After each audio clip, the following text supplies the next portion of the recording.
আসসালামু আলাইকুম রহমতুল্লাহ। আমাদের অনেকেরই স্বপ্ন থাকে আমরা এগ্রো ফার্ম করব, আমরা একটা মুরগির খামার করব। তো আমরা শখের বসে অনেকেই মুরগির খামার শুরু করে দেই। আমরা দেশি মুরগি পালন করি অথবা লেয়ার মুরগি অথবা সোনালী মুরগি আমরা পালন করি। কিন্তু অনেক সময় দেখা যায় আমাদের শুরুটা অনেক সময় শীতের মধ্যে হয়ে যায়, অর্থাৎ আমরা শীতকালে দেশি মুরগির খামার শুরু করি। আপনি কি জানেন এই শীতকালে যদি দেশি মুরগির খামার শুরু করেন তাহলে আপনার জন্য মারাত্মক রিস্ক অপেক্ষা করছে। আপনি যদি এই বিষয়গুলি না জানেন তাহলে কিন্তু আপনি এই খামার কিন্তু আপনি সফল হইতে পারবেন না।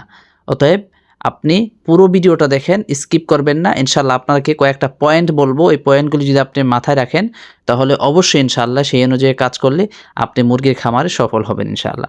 প্রথম যেই বিষয়টা অবশ্যই মাথায় রাখতে হবে সেটা হচ্ছে আপনি যেহেতু মুরগির বাচ্চা দিয়ে শুরু করতেছেন, অবশ্যই আপনার বাচ্চা রাখার যে ঘরটা সেটা এমন হতে হবে যে যেখানে ঠান্ডা বাতাস যাতে ঢুকতে না পারে, ঠিক আছে।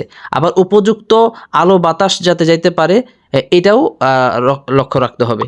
এরপরে এই ঘরটাকে ভালো মতো সিলগারা করে দেবেন, অর্থাৎ ভালোভাবে চারদিক দিয়ে আটকে দিবেন যাতে করে অন্যান্য পশু যেমন হইতে পারে হচ্ছে শিয়াল অথবা ঘুল অথবা অন্যান্য এরকম কিছু আছে যেগুলো হচ্ছে মুরগির বাচ্চাগুলোকে মারার জন্য অপেক্ষা করে থাকে, এইগুলো যাতে ঢুকতে না পারে, পোকামাকড় ঢুকতে না পারে, এইভাবে আপনার ঘরটাকে লাগিয়ে দিতে হবে।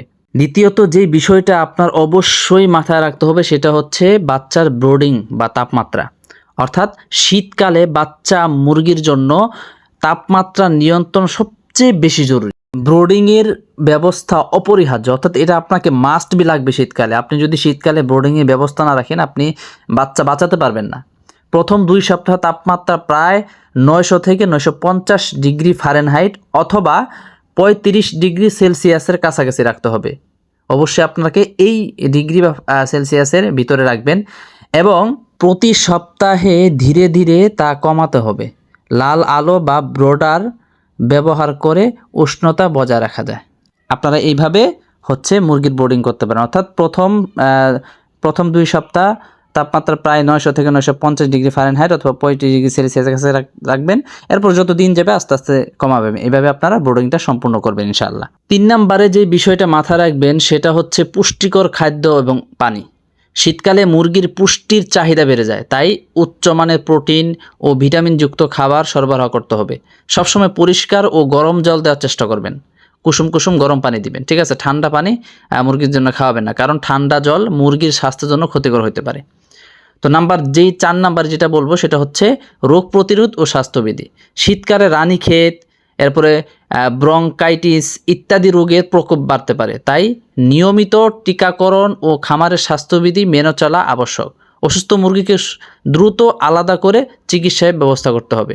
বড় মুরগির ক্ষেত্রেও একই, অর্থাৎ আপনাকে যেই বিষয়গুলো আমি বাচ্চাদের ক্ষেত্রে বললাম, আপনারা যারা বড় মুরগি পালন করতেছেন, খামার করতেছেন বা আপনারা শীতের আগে শুরু করছেন, এখন আপনাদের মুরগিগুলো বড় হয়ে গেছে, শীতে এসে গেছে, আপনারাও এই নিয়মে হচ্ছে মুরগিগুলোকে আপনারা হচ্ছে ব্যবস্থা নেবেন এবং মুরগির বাসস্থান, এরপরে মুরগির পুষ্টি।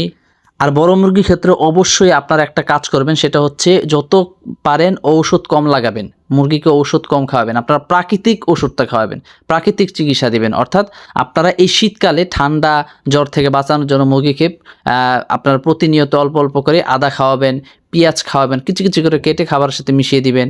এরপরে আপনারা হচ্ছে সজিনা পাতা, পেঁপে পাতা, নিম পাতা এগুলো কিছু কিছু করে কেটে দিলে দেখবেন মুরগি খাওয়ার অভ্যাস হয়ে যাবে। এগুলো যখন খাবে সে ইনশাআল্লাহ বিভিন্ন রোগ প্রতিরোধ ক্ষমতা তার মধ্যে বাড়বে, বিভিন্ন রোগ থেকে সে সুস্থ থাকবে। আলহামদুলিল্লাহ আমার যে মুরগিগুলো আছে এগুলোর এখন প্রায় 4 থেকে 5 মাস বয়স।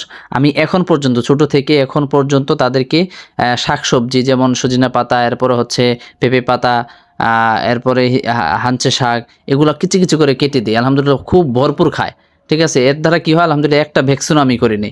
আপনি যত প্রাকৃতিক খাবার খাওয়াবেন, মাঝে মধ্যে আদা, মাঝে মধ্যে রসুন, এগুলো যখন খাওয়াবেন আপনার ভ্যাকসিন করতে হবে না, শরীরে রোগ প্রতিরোধ ক্ষমতা বেড়ে যাবে ইনশাআল্লাহ।